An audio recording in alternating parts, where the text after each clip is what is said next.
तक हम लोगों ने देखा कि 3 दोस्त होते हैं जो मुंबई जाते हैं काम की तलाश में। और वो काम की तलाश में जब दर-दर भटकते हैं, उनको काम मिलता नहीं है। फिर वो एक भूत बंगले में पहुंच जाते हैं अपने रहन-सहन और ठिकाना के लिए। और उनके साथ बहुत सारी घटनाएँ घटती हैं, जो कि मैंने पहले पार्ट में हम और आप सुन चुके हैं। तो अगले पार्ट में हम चलते हैं, देखते हैं उनके साथ और क्या-क्या हुआ, इसको जानने का प्रयास करेंगे। तो चलिए शुरू करते हैं कहानी। अब ये तीनों दोस्त नहा धो कर के तैयार हो जाते हैं और एक तसल्ली भरी सांस लेते हैं। और उसके बाद से ये लोग फिर काम की तलाश में निकल जाते हैं। फिर क्या होता है, अब रहने का तो ठिकाना लग चुका था, तलाश थी केवल अच्छे काम की जिससे उनका गुजारा चल सके। लेकिन आज भी उनके साथ वही होता है। सुबह से शाम हो जाती है, लेकिन तीनों को हताश होकर वापस अपने स्थान आ जाते हैं। नौकर तीनों के लिए खाने का इंतजाम करके रखता है, जिससे उन्हें बहुत ही राहत मिलती है। आज तीनों दोस्तों के लिए बंगले की पहली रात होती है। रात को 12 बजे बजते ही अचानक विक्रम की नींद खुल जाती है और वह अपने आप को बंगले के तहखाने में पाता है, जहाँ पुराना सामान इकट्ठा करके रखा हुआ है। उसे समझ में नहीं आता कि वह यहाँ कैसे पहुँचा। तभी वह घबराहट में अपने दोस्तों को आवाज़ लगाता है, लेकिन किसी को कुछ सुनाई नहीं देता। तभी उसके कानों में सब कुछ सुनाई देना बंद हो जाता है और सिर्फ एक औरत की रोने की आवाज़ जाती है। विक्रम चिल्लाकर पूछता है, "कहाँ हो? तुम क्यों रो रही हो?" अगले ही पल विक्रम अपने बिस्तर में होता है। वह डर के कारण पसीने से लथपथ हो जाता है। वह अपने दोस्तों को जगाता है। सुनील और जॉन दोनों उसकी बात का मजाक उड़ाते हैं और कहते हैं, तुमने कोई बुरा सपना देखा होगा। इस बंगले में तो हमारे अलावा कोई भी नहीं है।" और विक्रम भी अपने दोस्तों की बात का यकीन करके इस घटना को बुरा सपना समझकर नज़रअंदाज कर देता है। सुबह उठते ही तीनों दोस्त फिर से तैयार होकर काम ढूंढने निकल पड़ते हैं। लेकिन जैसे ही वह बंगले के गेट से बाहर निकलते हैं, अचानक कोई औरत आकर विक्रम को चिट्ठी देती है, जिसमें लिखा होता है, "तुम इस पते पर जाओ तो काम मिल जाएगा।" और औरत अचानक भागते हुए उसकी नज़रों से ओझल हो जाती है। तीनों दोस्त की सोच में पड़ जाते हैं कि हमें काम की ज़रूरत है और इस औरत को कैसे पता। लेकिन तीनों को काम की बहुत ज़रूरत होती है। उन्हें लगता है कि भगवान ने उनकी मदद करने के लिए किसी को भेजा होगा। और तीनों उसी दिशा में आगे निकल जाते हैं, जहाँ का पता उस कागज़ में लिखा होता है। यहाँ पहुँचते ही उन्हें एक बहुत ही बड़ी बिल्डिंग दिखाई देती है। दरअसल यह बहुत बड़ी कंपनी होती है और तीनों कंपनी के गेट पर पहुँचते हैं और वहाँ के सिक्योरिटी गार्ड को चिट्ठी दिखाते हैं। सिक्योरिटी गार्ड चिट्ठी नियुक्त विभाग के पास भेज देता है और जैसे ही प्रबंधक को वह चिट्ठी मिलती है, तो उसमें उसके मालिक का हस्ताक्षर होता है। वह उन तीनों से पूछता है, "आप हमारे मालिक को कैसे जानते हैं?"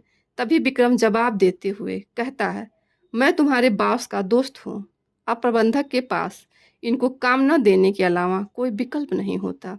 इस कंपनी के मालिक का हस्ताक्षर जो उस चिट्ठी पर मौजूद था, कंपनी के मालिक 7 दिनों की ट्रिप पर विदेशी कंपनियों के दौरे में थे और उस बीच उनसे कोई संपर्क नहीं था। इसलिए प्रबंधक ने उन तीनों को काम पर रख लिया और अपने साथ उन्हें काम की जगह दिखाने ले गया।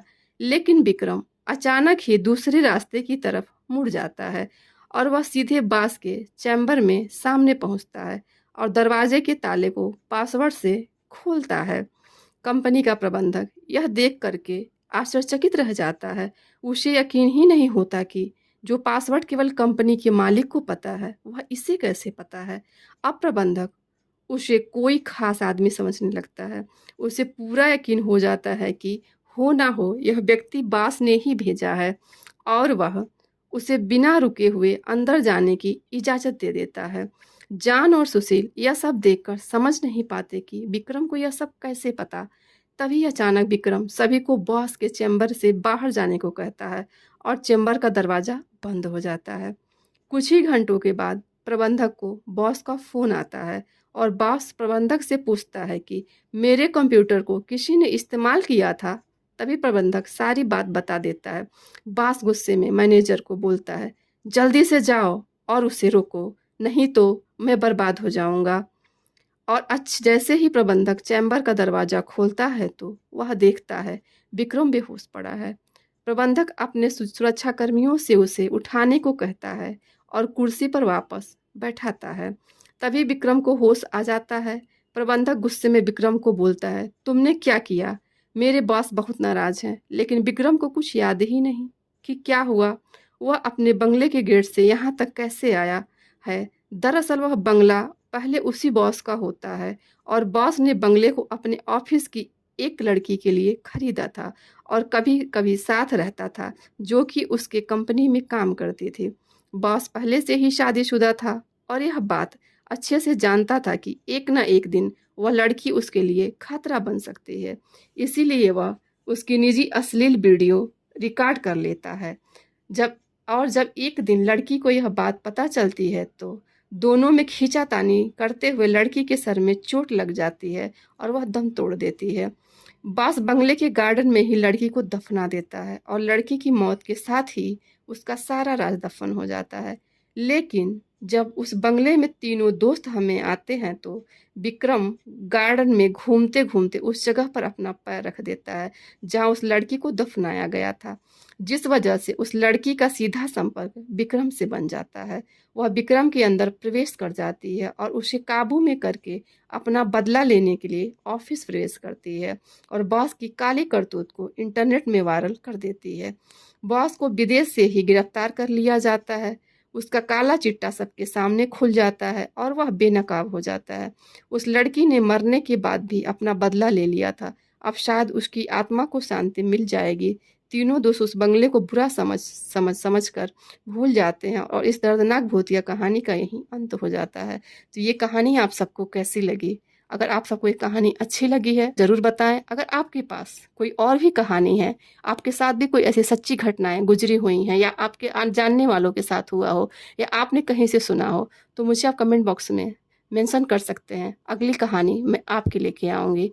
तो इसी के साथ मैं विदा लूँगी। मिलेंगे नेक्स्ट एपिसोड के साथ। तब तक के लिए बाय बाय।